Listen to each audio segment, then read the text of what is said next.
I, 32 male, have been married to Jessica, 30, for 4 years. Together for 7 total. We met in college, got married after we both had stable careers. I work in IT consulting. She's in pharmaceutical sales. Life was good. Was. About 6 months ago, Jess joined this boutique gym.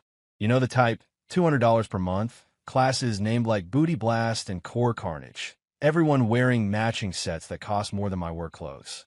She loved it. Started going 5 days a week, sometimes twice a day. Enter Rodrigo, her personal trainer. First time she mentioned him.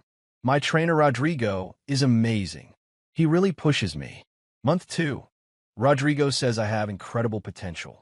He's designing a special program just for me. Month 3. She was texting him about nutrition at 10 p.m.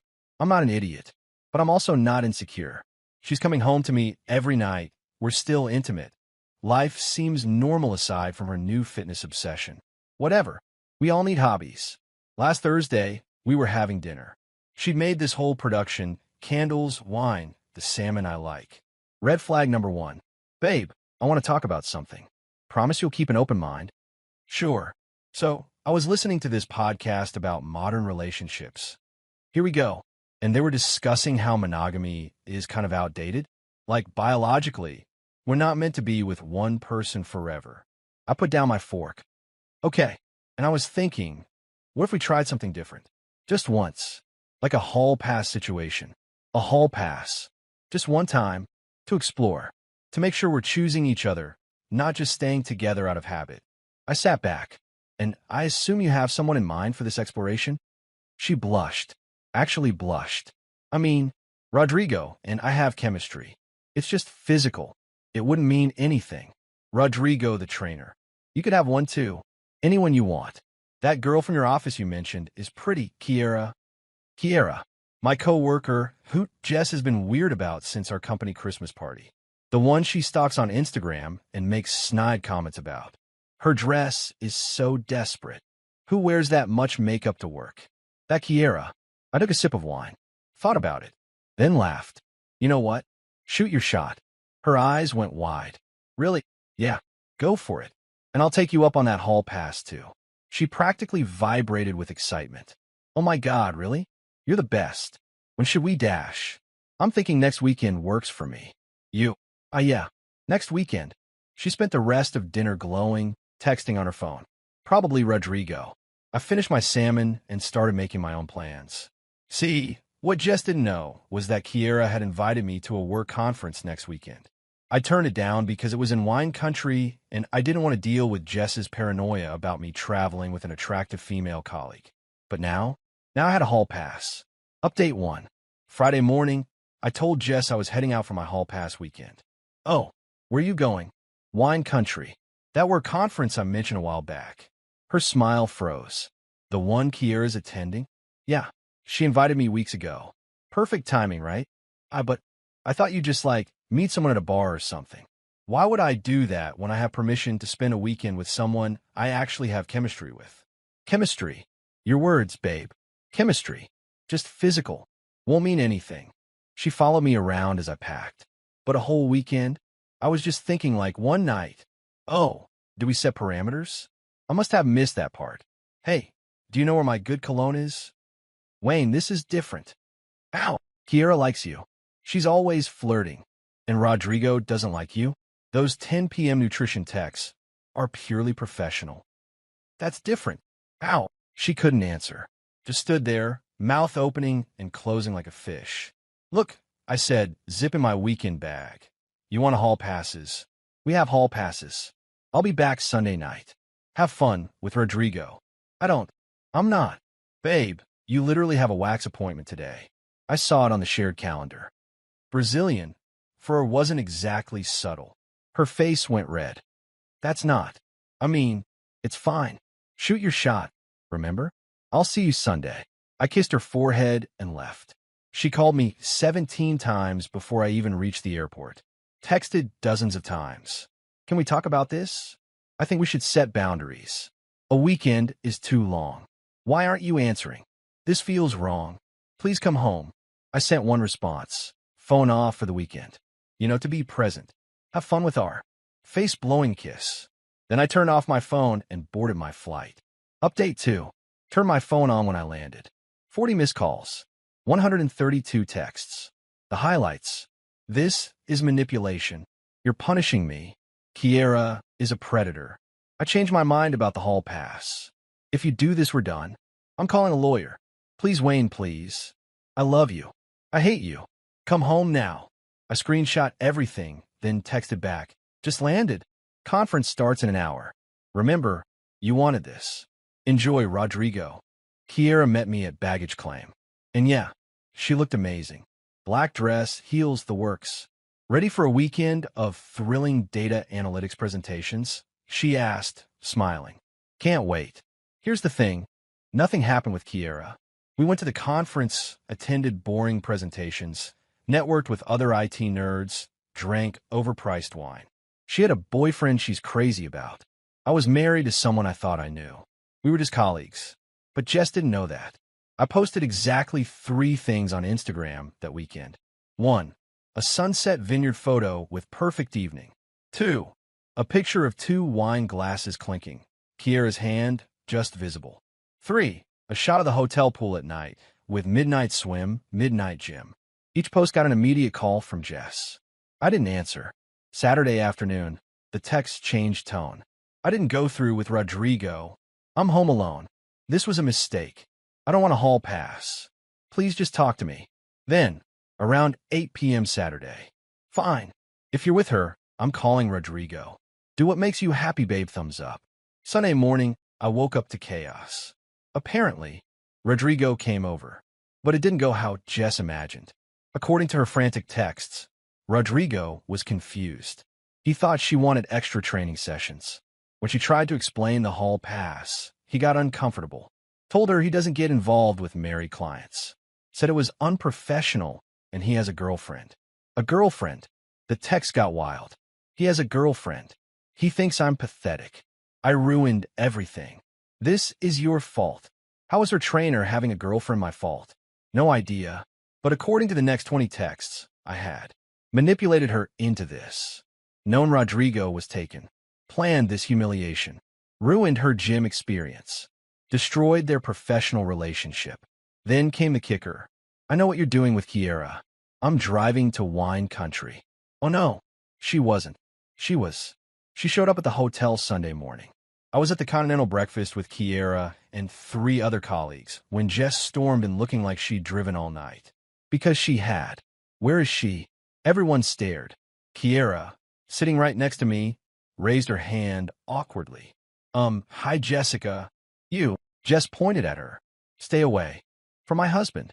We're at a work conference. Don't play innocent. I know what's happening here. I stood up. Jess, let's talk outside. No. Let everyone know what kind of homewrecker she is. Kiera's boyfriend chose that moment to walk in with coffee. Babe, they only had oat milk. What's happening? This is her boyfriend. Jess shrieked, looking between them. Yeah. Kiera looked confused. Marcus? This is Wayne's wife. Jessica, this is Marcus, my boyfriend of 3 years. The silence was deafening. Everyone in the breakfast area was staring. Jess looked around wildly, realizing she'd just made a massive scene over nothing. But the Instagram, wine tasting, with the whole team. Marcus took most of the pictures. Jess turned to me, tears starting. You let me think. I'll let you think exactly what you wanted to think. Just like you wanted me to think Rodrigo was available and interested. That's different. It's really not. She ran out. I found her in the parking lot, sobbing in her car. I'm such an idiot. Yeah. I ruined everything. Yeah. Do you hate me? I don't know. We sat in silence for a while. Then she said quietly, I canceled my gym membership. Why? I can't face Rodrigo. He thinks I'm a desperate housewife now. You are. She flinched. That's cruel. So is asking for a hall pass to sleep with your trainer while expecting me to sit home alone. I said you could have one too, as a cover. You never thought I'd use it. You definitely never thought I'd pick Kiera. You played a stupid game and won the stupid prize. What do we do now? I don't know, but I have a conference to finish. Drive safe. I left her there and went back inside. Final update. The drive home from wine country was quiet. I caught a ride with colleagues. letting Jess drive back alone to think. When I got home Sunday night, she was on the couch, looking rough. "We need to talk," she said. "Okay. I've been thinking about why I did this. The whole past thing. And I think I was bored. We've been together so long. The gym was exciting. Rodrigo made me feel young and wanted. I got caught up in a fantasy. A fantasy you tried to make reality. I know. I'm sorry. Sorry you got caught up, or sorry you got caught." She winced. "Both. Here's the thing about trust. Once it's broken, it's broken." She'd show me who she was. Someone who'd risk our marriage for a fantasy, who'd manipulate situations to get what she wanted, who'd only panic when faced with consequences. "I think we need space," I said. "Like a separation? Like a divorce." She cried, begged, promised counseling. The works. But I was done. Not because she wanted to sleep with someone else. People have crushes. But because of how she went about it. The manipulation, the expectation that I'd sit home while she played, the absolute meltdown when I called her bluff. The divorce was straightforward. No kids, separate finances mostly. She tried to blame me for emotional manipulation with the Kiera thing, but our couples therapist shut that down quick. "You asked for an open relationship," Dr. Martinez said. He agreed. "Then you got upset when he participated according to the terms you set. That's not manipulation. That's consequences." Jess tried a different gym after the divorce. Lasted 2 weeks before quitting because everyone knows what happened. Small town, big gossip. Rodrigo had apparently told his girlfriend about the weird married lady who propositioned him, and she worked at a popular salon. Story spread like wildfire. Last I heard, Jess moved 2 towns over, joined a regular gym with no personal trainers. Dating some accountant who doesn't believe in hall passes. Good for her. Me? I'm doing fine. Still friends with Kiera and Marcus. They think the Breakfast Showdown story is hilarious. Started dating a teacher named Shay who finds the whole hall pass concept bizarre. "Why would I want to pass?" she said on our 3rd date. "If I wanted to be with someone else, I'd end a relationship first. That's just basic respect." Crazy concept, right? Sometimes I think about that Thursday dinner. How different life would be if Jess had just not. If she kept her trainer fantasy in her head where it belonged. Or if she'd been honest. "I have a crush and I'm struggling," instead of "let's have hall passes." But she didn't. She thought she could have her cake and eat it too. Thought I was too boring or secure to actually use the pass she offered. Thought wrong. The funniest part? I ran into Rodrigo at a coffee shop last month. He apologized for the misunderstanding. "No worries, man. Not your fault my ex-wife couldn't read social cues. She seemed nice. Just intense about fitness. That's one way to put it." He laughed. "My girlfriend banned her from the salon after everything. Said she didn't want that energy in her space. Small towns, man. Play stupid games. Become a cautionary tale. Just wanted a hall pass. She got exactly what she asked for. Permission to shoot her shot and miss spectacularly. Meanwhile, I got a weekend in wine country, a story that makes people's jaws drop, and eventually, a partner who doesn't need to test drive other people to know she wants to be with me. Funny how the universe works. She asked for freedom and got it, just not the way she imagined. Edit. Since everyone's asking, yes, the conference was real. Yes, it was boring. The most exciting part was explaining to my boss why a crazy woman was screaming about homewreckers at breakfast. He laughed so hard he approved my expense report without questions. Silver lining. I hope today's story offered you a moment of deep reflection and perhaps a bit of clarity for your own journey. If you felt a connection to our character's struggle and triumphs, or if you simply enjoy the soulful narrative we share here on Versatile, please take a second to hit the like button and subscribe. Your support is the heartbeat of this channel. It is the fuel that keeps me searching for the most authentic, raw, and meaningful slices of life to bring to your screen. By joining us, you are not just watching a video, you are becoming part of a community that values truth and resilience. In the world of love and commitment, a partner betrayal feels like a sudden earthquake.